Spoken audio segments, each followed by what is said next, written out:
Ryan's office revenge. The light switch made the same soft click it had made 22 years ago when I first stepped into that office. Back then it was a cramped corner with flickering fluorescents, a metal desk from the 80s, and a whiteboard that still had someone else's project timelines scribbled on it. Now it was a glass-walled corner office with ergonomic everything and a nameplate that read Senior Infrastructure Architect for about 10 more seconds. I'm Edward Harrison, 58 years old, and I just got fired from the company I helped build from nothing. I stood there, hand still on the switch, watching those overhead lights blink off for the last time. Behind me, my coffee mug sat cold on the desk, the one that said Semper Fi in fading red letters.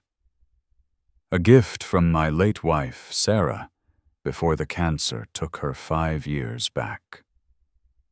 The photo of me and the original founders still sat crooked on the bookshelf where the cleaning crew knocked it askew last month. I never bothered fixing it.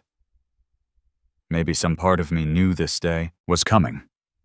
The hallway buzzed with that awkward hum of people pretending not to notice.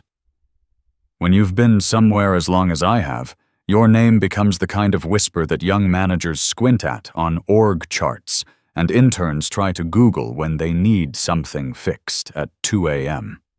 22 years of loyalty, and I disappear with one sentence from some kid who thinks experience is a dirty word. "The exit's behind you, Ed," Justin Palmer had said, grinning like he'd just solved climate change. "But we'll get to him in a minute." It's a strange thing, leaving a job you practically raised from infancy. When I joined Red Wolf Defense Systems back in 2001, fresh out of the Marines and looking for something that mattered, the whole operation ran on 2 desktop computers and pure determination. The server room was literally a converted bathroom, with the toilet still in it. I wrote the first line of what would become our $85 million cybersecurity platform on a borrowed laptop while someone's dog kept walking across my keyboard. See, I'd done my 20 in the Corps. 2 tours in the Gulf, 1 in Afghanistan, watching kids barely old enough to vote try to keep democracy alive in places that had forgotten what it looked like. When I got out in 2000, the tech boom was just hitting its stride, and every defense contractor in Northern Virginia was desperate for guys who understood both computers and combat. Sarah was finishing her nursing degree at VCU then. We'd met at a Veterans Day barbecue where she told me I looked too serious for someone eating a hot dog. She was right, as usual. The military had taught me to see threats everywhere, to plan for failure, to document everything, because your life might depend on remembering exactly what you did 6 months ago. Those habits saved my career more times than I could count. While other developers built fast and broke things, I built careful and kept records. While they celebrated shipping version 1.0, I was already planning version 3.0 and thinking about what would happen if the whole thing fell apart. I didn't just build the system at Red Wolf. I was the system. Every authentication protocol, every security layer, every line of code that kept government data safe. I built it like it was defending my own family. While other departments threw happy hours and team-building retreats, I stayed behind patching vulnerabilities and walking new CTOs through systems they'd never understand. The early days were beautiful in their chaos. 4 of us working 16-hour days, living on pizza, and the kind of caffeine-fueled determination that only comes when you're building something that matters.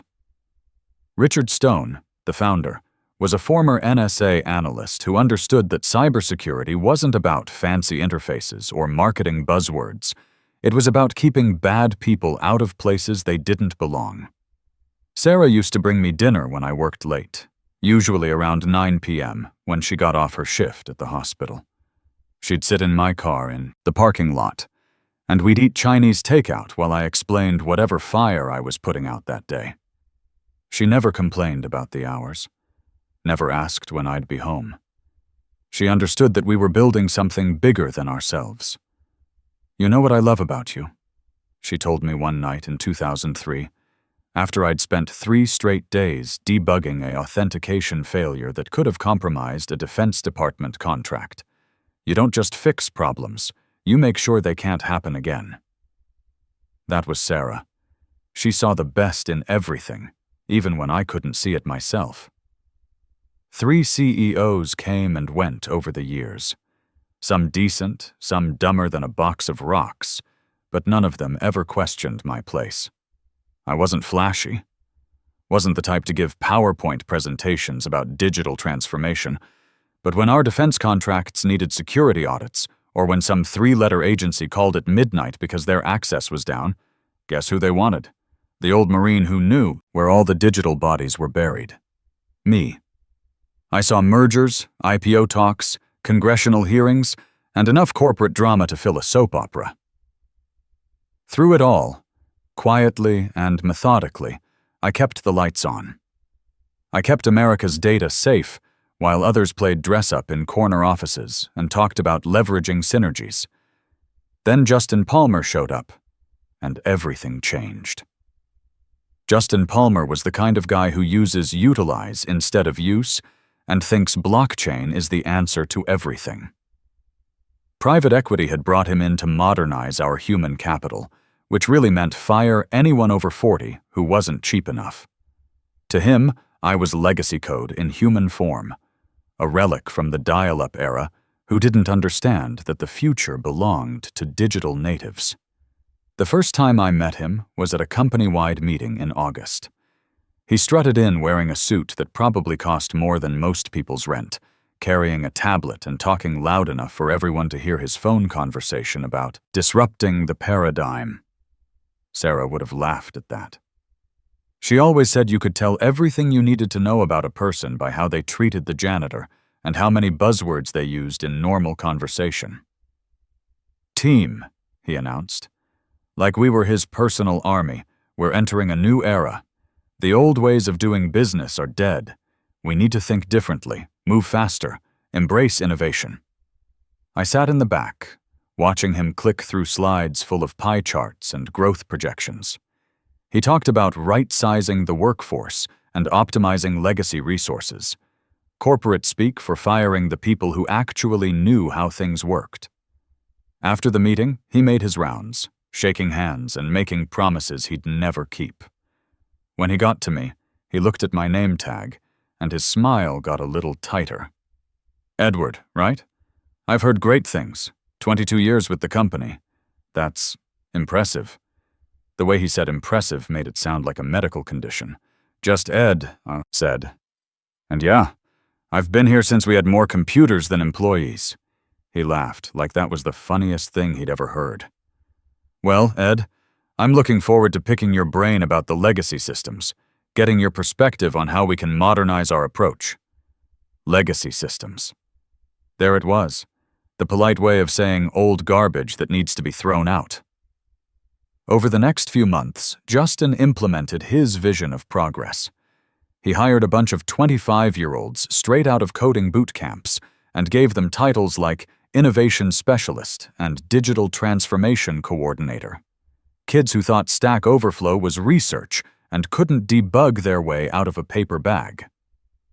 He moved me out of my corner office and into a smaller space near the break room, where I could hear every conversation about weekend plans and dating drama.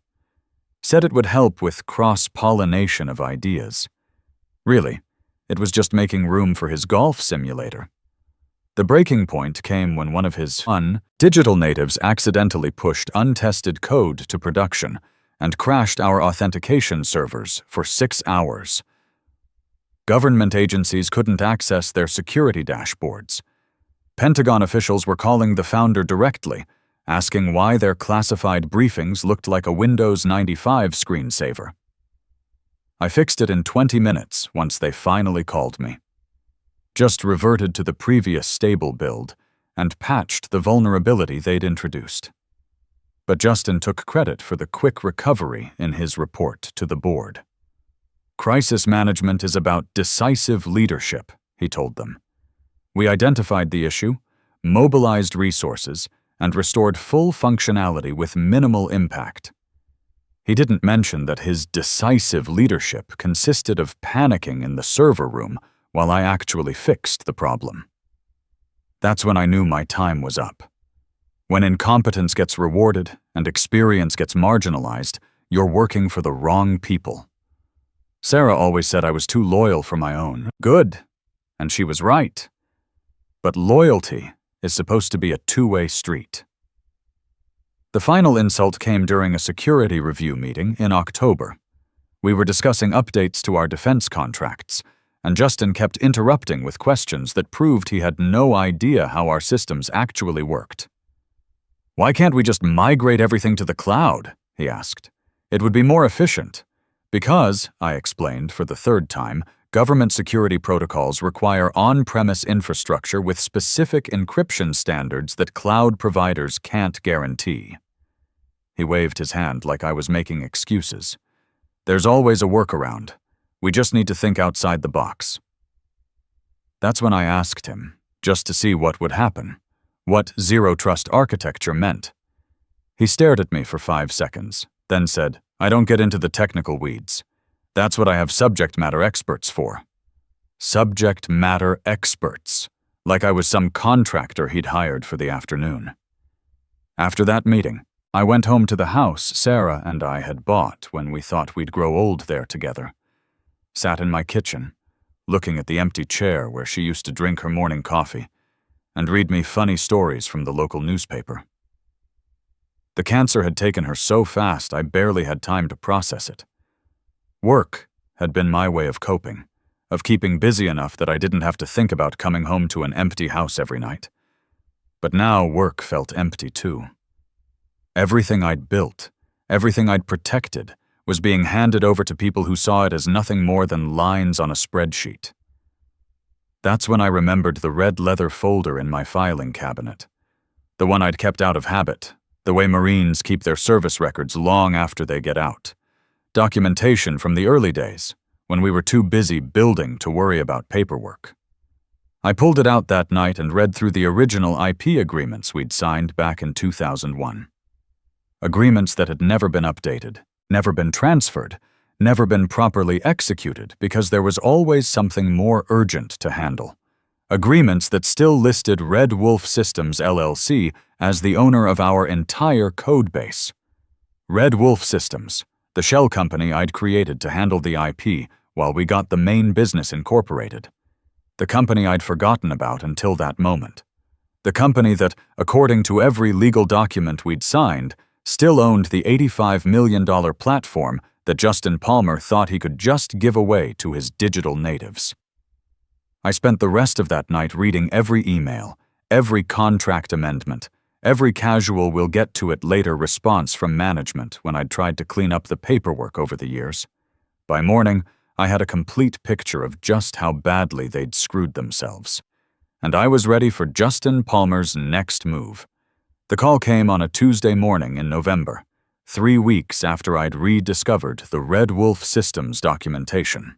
Justin's assistant, Patricia Stone, sent me a calendar invite at 9:15 a.m. Quick sync with executive team, 10 o'clock a.m. Quick sync. Corporate speak for your execution is scheduled. I knew what was coming the moment I saw the meeting request. 22 years in the same building teaches you to read the signs. The way conversations stopped when I walked into a room. The way Patricia avoided eye contact when she handed me the invite. The way Justin had been making rounds with his tablet, probably building his case for why I was dead weight. I didn't rush to get ready.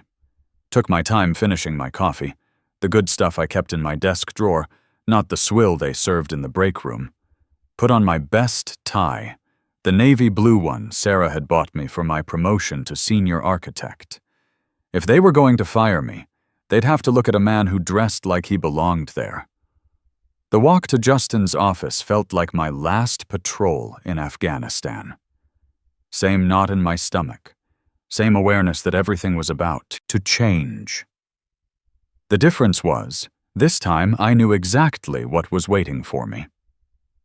Justin sat behind his glass desk like a judge pronouncing sentence. The HR team flanked him. Linda Carter and Christopher Blake, both young enough to be my kids, and nervous enough to make me wonder if this was their first execution too. They had their laptops open, probably following some script about performance management and organizational restructuring. "Ed," Justin said, standing up and extending his hand like we were meeting for the first time. I didn't take it. 22 years, I said flatly, just so everyone in the room had to feel the weight of those numbers. His smile faltered for half a second. Right. 22 incredible years. But we're entering a new phase. Digital transformation. Cloud-first infrastructure. And unfortunately, that means restructuring some legacy positions to make room for new talent. Fresh perspectives. You understand? I watched his mouth move while my brain cataloged every word. Legacy positions. Fresh perspectives. The kind of buzzword salad that MBA programs teach you to use when you're firing someone who knows more than you ever will.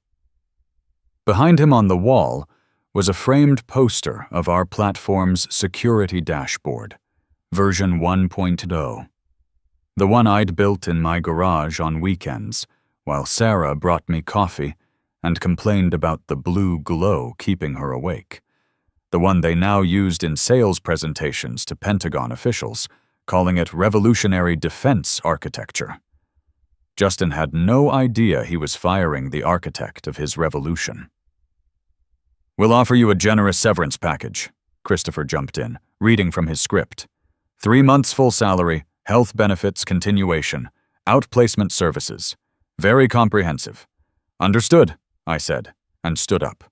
No arguments. No pleading, no asking who they thought could maintain systems that predated their college internships. The silence that followed was the loudest thing in that room. They'd expected a fight. Maybe some desperate negotiation about staying on as a consultant or begging for 6 more months to train my replacement. What they got was marine discipline, so calm it made them uncomfortable.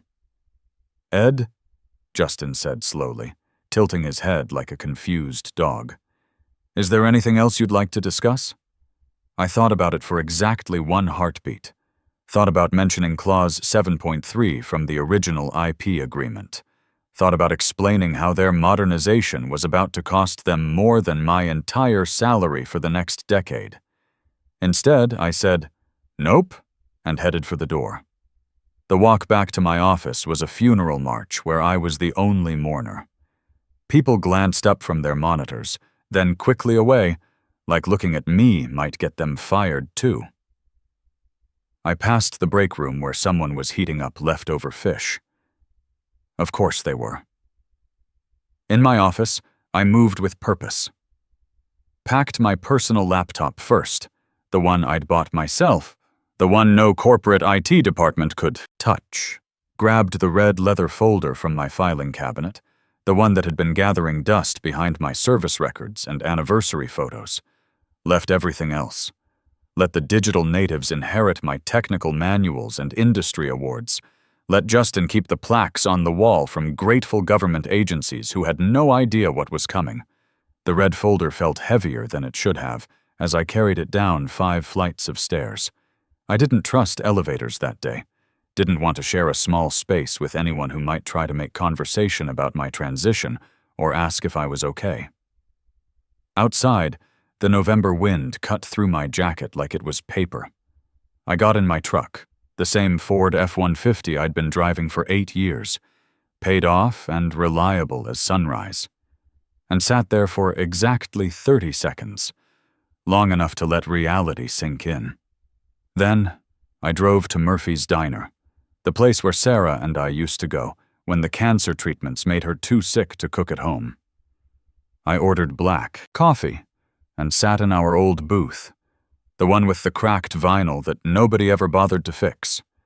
The waitress, Helen, recognized me but didn't ask why I wasn't at work on a Tuesday morning. She'd seen enough men my age having coffee at strange hours to know better than to pry.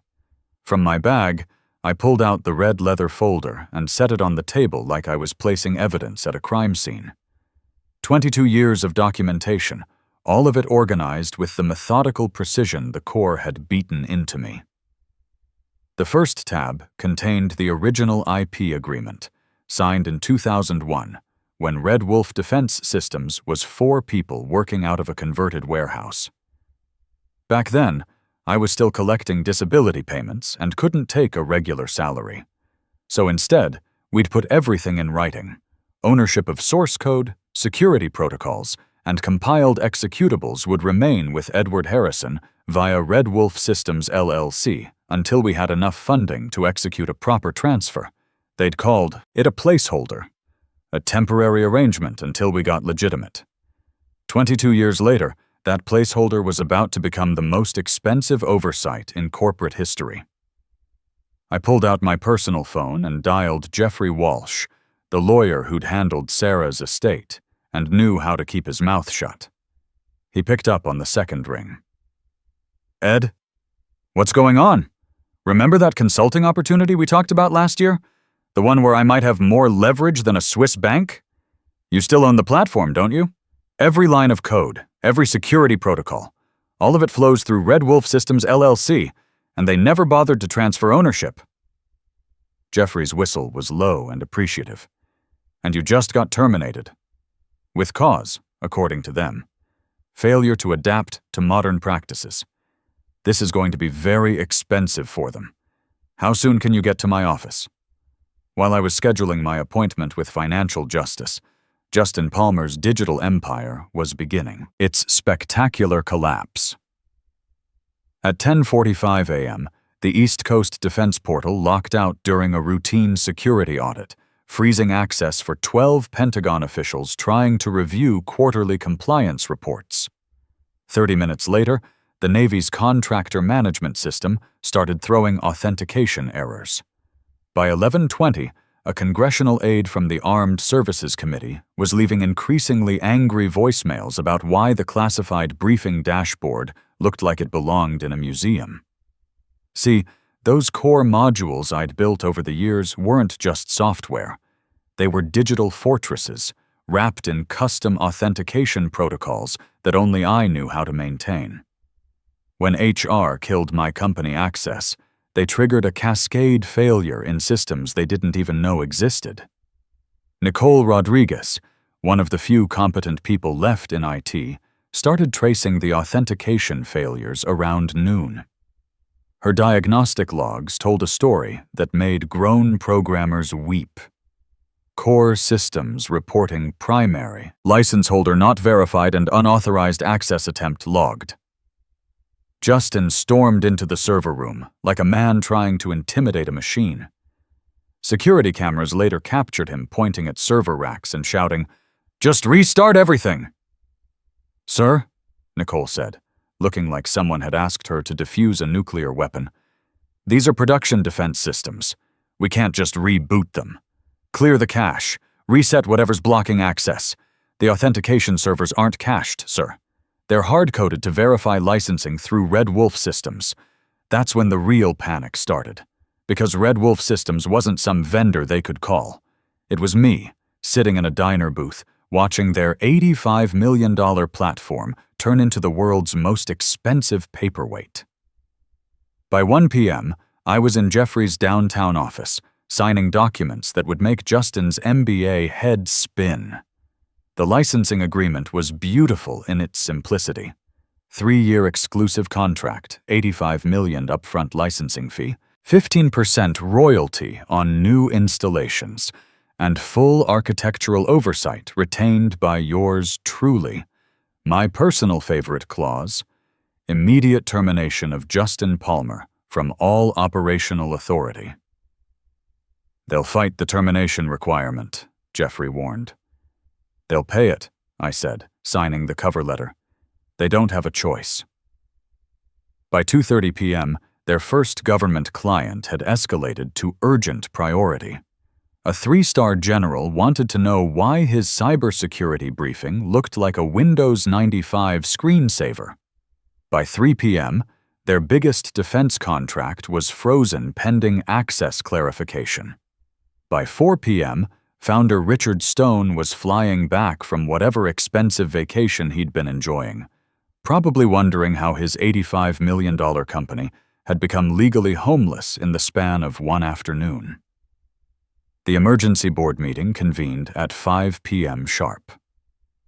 Stone read my licensing proposal aloud to a room full of people who suddenly understood the difference between owning software and having permission to use software. 3-year exclusive license. $85 million upfront fee. Immediate removal of Justin Palmer from operational authority. The silence that followed was the sound of Justin's career flattering like a punctured tire. "Why?" Stone asked, staring directly at Justin. "Is our entire defense portfolio owned by someone we fired this morning?" "It was supposed to be temporary," Justin stammered. "Legacy paperwork. We were going to modernize the agreements." "When? After we lost our government contracts? After the Pentagon blacklisted us as a security risk?" By 6 p.m., I was back in my old office, turning on the same lights I'd turned off 8 hours earlier. Justin's personal effects were already gone. Security had walked him out while I was signing the new contract. My nameplate was back on the door. Edward Harrison, Senior Security Architect. But this time, they'd added a new line. Principal, Red Wolf Systems, LLC. I sat down in my chair, the one I'd bought myself 15 years ago when my back couldn't handle the standard-issue furniture anymore, and began drafting the security protocols that would govern the next 3 years of their existence. Every update, every modification, every line of code would flow through me now. They hadn't just rehired me, they'd made me indispensable by choice instead of by accident. I thought about Sarah, about how she used to say I was too loyal for my own good. One day, she'd told me during her last week in the hospital, "You'll learn that respect is something you take, not something you wait to be given." She'd been right, as always. I'd spent 22 years earning respect that could be revoked with a meeting invite. Now I had something better. Legal ownership of the foundation they'd built their empire on. Justin had called me legacy code, obsolete infrastructure, something to be replaced and discarded. But legacy isn't about age. It's about permanence. You can upgrade the interface, add modern features, integrate the latest trends. But if you try to replace the foundation without understanding how it works, the whole structure collapses. They learned that lesson at a cost of $85 million.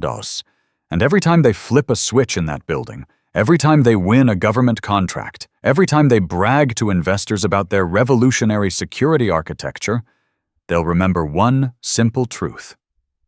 You don't fire the person who holds the keys to your kingdom. You find a way to make sure they never want to leave.